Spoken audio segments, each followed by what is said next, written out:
បាទសួស្តីក្នុងវីដេអូនេះគឺខ្ញុំធ្វើសម្រាប់អ្នកដែលរៀនប្រើ Arduino ពិតប្រាកដដោយមិន simulation ដោយមិនប្រើ simulation អញ្ចឹងអ្នកដែលប្រើ Arduino ពិតប្រាកដមករៀនអញ្ចឹងគឺចាំបាច់ណាស់ទៅការប្រើ Breadboard ហ្នឹងអញ្ចឹងយើងទៅស្គាល់ Breadboard សម្រាប់អ្នកដែលអត់ទាន់ស្គាល់ Breadboard ផងអញ្ចឹងខ្ញុំណែនាំពី Breadboard របៀបប្រើមិនអញ្ចឹងពេលខ្លះយើងប្រើ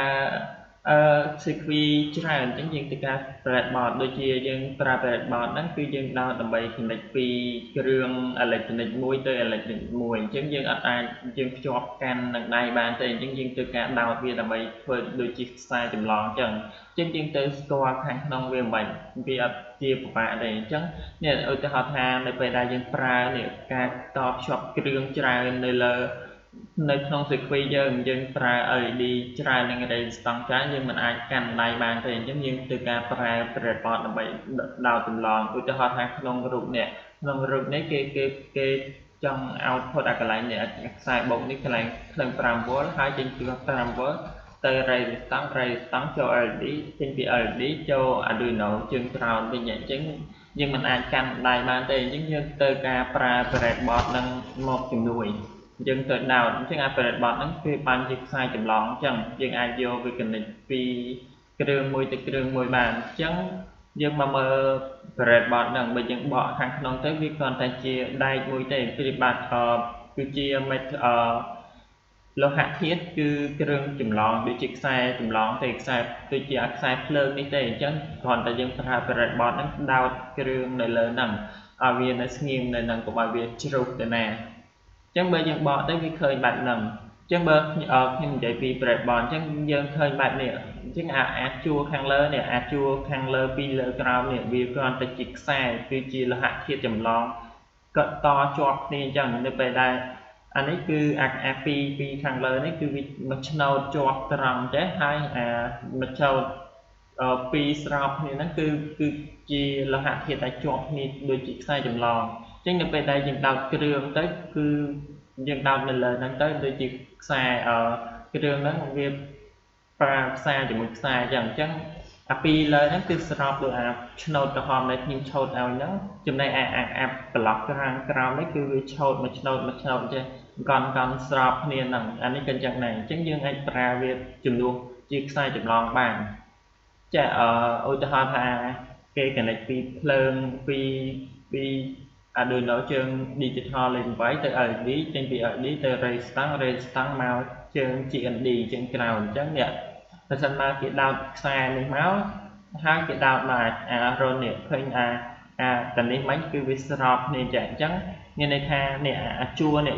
វាខ្សែវាតែមួយទេខ្សែតែមួយអញ្ចឹងមានន័យថាវាភ្ជាប់គ្នាអញ្ចឹងយើងដោតខ្សែចេញពី Arduino មកហើយយើងមកដោតរុនមួយនេះដោតរុនមួយហ្នឹងគឺប្រៀបបាននឹងខ្សែកន្លែងពណ៌ក្រហមហ្នឹងនឹងជើង LED នេះគឺវាភ្ជាប់គ្នាព្រោះអីមួយឆ្នោតនេះគឺជាលោហៈធាតុចម្លងតែមួយទេអញ្ចឹងវាភ្ជាប់គ្នាអញ្ចឹងមានន័យថាយើង connect ពីខ្សែមកជើង LED ហើយយើងចេញពី LED មកនេះយើងដោតមក port មួយនេះអញ្ចឹងជើងនេះគឺវាប៉ះគ្នាទេគឺវាដាច់គ្នាដោយសារលោហៈធាតុហ្នឹងគឺវាមួយឆ្នោតហើយមួយឆ្នោតនេះគឺវាដាច់ចេញពីគ្នាអញ្ចឹងវាចេញពី LED មកដោតនេះហើយអានេះមួយឆ្នោតជាមួយជើង resistance អញ្ចឹងមានន័យថាជើងនេះជាមួយនឹងជើង resistance គឺជាមួយគ្នាហើយចេញពី resistance មកដោតចេញអានេះដល់ពេលអានេះវា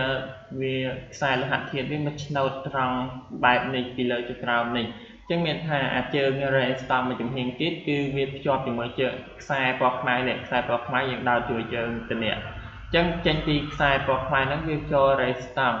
សំទៅចូល GND ចូល ground របស់ Arduino អញ្ចឹងឃើញយើងមានន័យថាគេអាច connect ថាពីជើងលេខ3ជាប់ពីជើងលេខ3មក LED ចេញពី LED ចូល resistance ចេញពី resistance មក GND បើសិនបើយើងអត់ប្រើ breadboard ទេយើងអាចដោត direct បានគឺធ្វើម៉េចយើងអាចភ្ជាប់ពីជើង LED នេះជើង LED ជាមួយជើងលេខ3ហើយជាមួយ resistance ចេញពី resistance ជាមួយជើង GND អាហ្នឹងបើយើងអត់ប្រើ breadboard អាហ្នឹងគឺយើងសម្រាប់តែsequence យើងប្រើចំនួនគ្រឿងវាតិចទេយើងអាចដោតគួចជើងនេះបានហើយយើងដោតជាមួយជើងនេះបានប៉ុន្តែបើសិនបើយើង